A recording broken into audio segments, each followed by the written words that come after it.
Good morning, everybody. Welcome back to Rusty Wrench Restorations.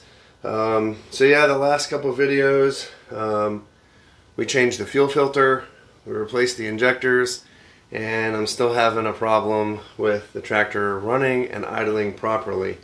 We talked about the lift pump or the boost pump on the side.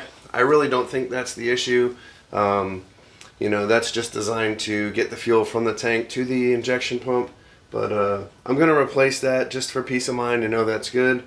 I have ordered a complete top-end head gasket kit. So in the coming videos, we will be pulling the head off. That's going to give us the opportunity to inspect the cylinder walls to make sure there isn't any cracking, allowing coolant into the combustion chamber. Give us a chance to look at the valves, make sure the valves aren't stuck and they're set properly with the proper backlash. And just kind of give us a chance to even look at the head gasket itself to make sure that it's not blown. With the amount of white smoke that comes out of this when it runs and running so rough, there is a chance that it could have some coolant in there. So that's the next step that's really not too cost ineffectiveness, I guess, if you could. The fuel pump's like $40, and I think the top-end gasket kit was like $60. So with shipping a little over $100, I know I have a good pump. I know that my head gasket's good. Gives me a chance to do a visual inspection on the engine internals and go from there. I think at the end of the day, we all know that it's going to be this injection pump, unfortunately. It is a high-dollar item. From what I've seen, it's anywhere from $600 to $700 to have it rebuilt. I do want to look at some local places around me to see if maybe I can get it done a little cheaper. And again, to always try to stimulate my own local economy. If not, there are plenty of places online that specialize in these specific injection pumps that I can send it to have it rebuilt, and they'll send it back to me.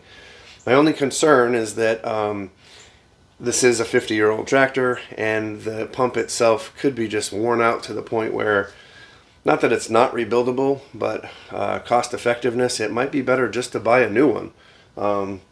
And from what I'm seeing, a new injection pump for this ranges anywhere from $1,200 to $2,000, just depending on where you get it from. So we'll see. I think ultimately at the end of the day, we're going to have to do something with the injection pump, but we'll cross that bridge when we get to it. So for today's video, I just wanted to go over the coolant system. I'm waiting on parts to come. It's December, it's cold. We've had some nights that have got into the 20s. Freezing, and I want to make sure that the coolant in here is good.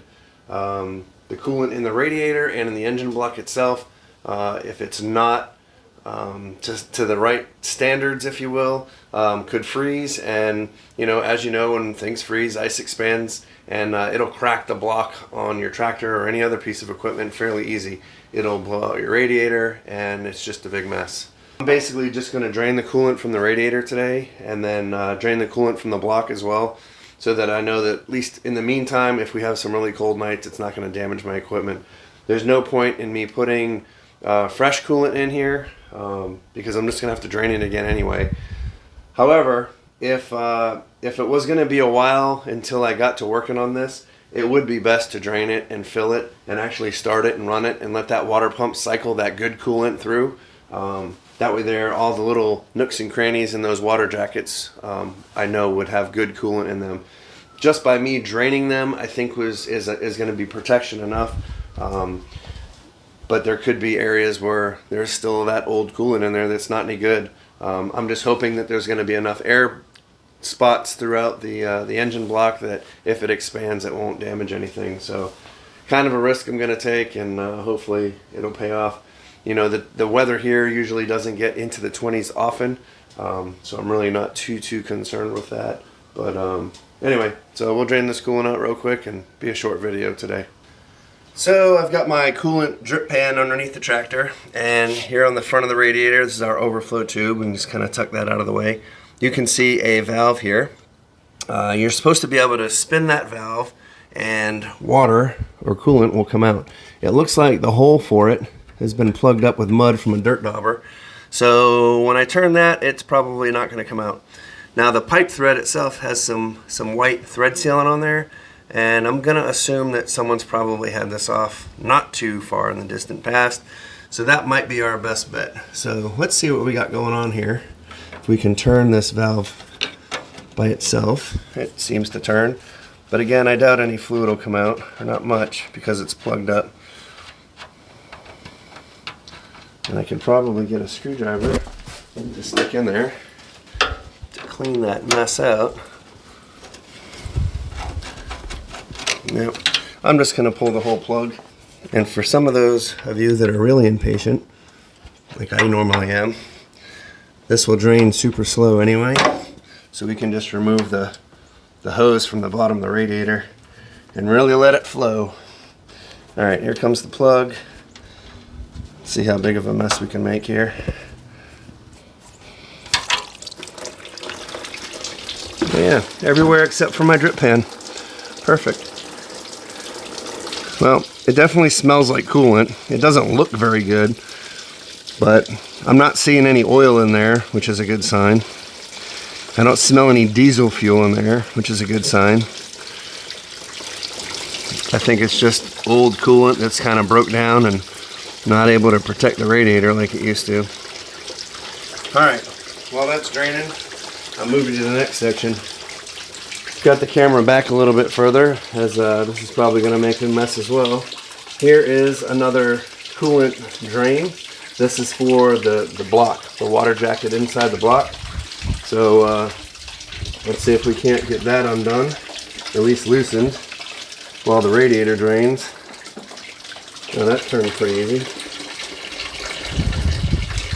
but I don't see anything draining from it. Now, it could be just that the water jacket's down far enough that I've been draining the radiator and nothing's coming out, but I want to be sure of that. So I got the correct 9/16 wrench. It's very hard to get in there. I might have to go look for a stubby one, but it's not wanting to come out.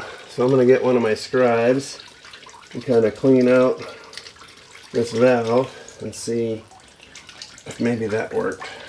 Oh, there we go. Alright. So let me get another pan for underneath here to collect this. That's good. If I don't have to pull it out of the block, it's just that much better. Alright, I'm going to put another pan down here. Open this up. And drain the coolant from the block. And normally when I do these things, I like to flush it out as well. So the next time we drain this, when we do the head, we'll do a flush. And really it's just putting the hose through and blowing out any deposits that are in there. I'm going to dip this coolant tester into the actual coolant that's under the tractor here and see where we're at. Alright, well, get all the air bubbles out of there. Alright, that needle's sitting right around plus 10. So at 10 degrees, it would have started to freeze. It doesn't ever get to 10 degrees down here. Barely ever. So I probably could have left it alone, but good to flush it out anyway. This stuff looks like garbage. Alright, so I cleaned out the drain plug for the radiator. Got that cleaned up. Got the one for the engine block tightened up as well. Got the battery put back in, topped off the coolant. I'm going to start it up and just back it out into the front yard. You know, it blows so much smoke it's hard to even see under here. At least out there it'll kind of blow off. But another thing I do want to check is, now that the coolant is nice and clear and translucent, I'm going to take this radiator cap off before it gets too warm and builds pressure, and look to see if I have any bubbles in there. And if I do, that could be an indication of a cracked cylinder sleeve. And the compression is blowing through the crack into the coolant water jacket, and the air is escaping through the radiator. Highest point, air goes up, right? So hopefully we won't see any bubbles in there. We'll see.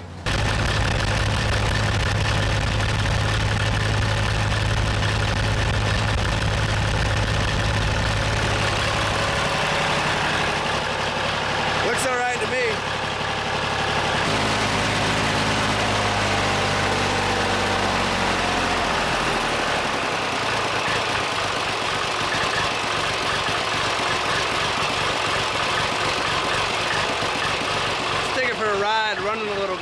up the temp, see what happened. It's not smoking anywhere near as bad today as it was last couple days ago. Temperature hasn't changed any, it's kind of weird. It still has that mist, you know, it's not right.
I don't know.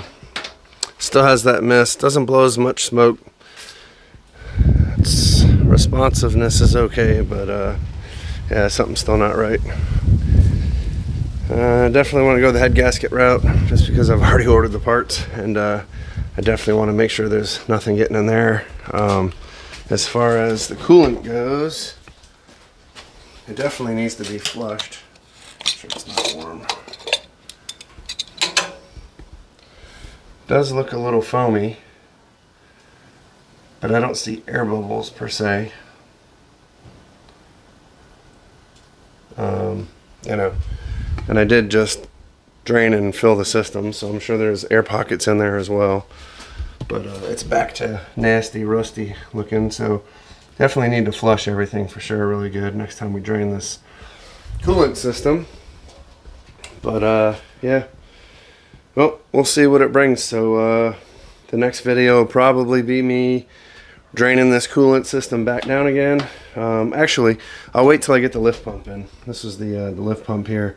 I don't think that's the problem. If this wasn't putting enough fuel to the injection pump, I don't think it would be even running as good as it is. So, but like I said, it's cheap insurance. So yeah, so I'll change that. We'll start it again, see if it fixes it. I doubt it will. We'll drain everything out and pull the head and get a good look at the cylinder walls, the valves, the old head gasket that's on there to see if it's damaged in any way, and hopefully no smoking guns there. Hopefully everything looks good, and then we can put everything back together and go for the injection pump, because even though the injection pump is expensive, I would rather rebuild or replace the injection pump than have to pull this whole engine apart and have new sleeves installed. So we'll see. But anyway, until then, I hope you all have a great week. If I don't get a video up before Christmas, have a Merry Christmas, and thanks for watching.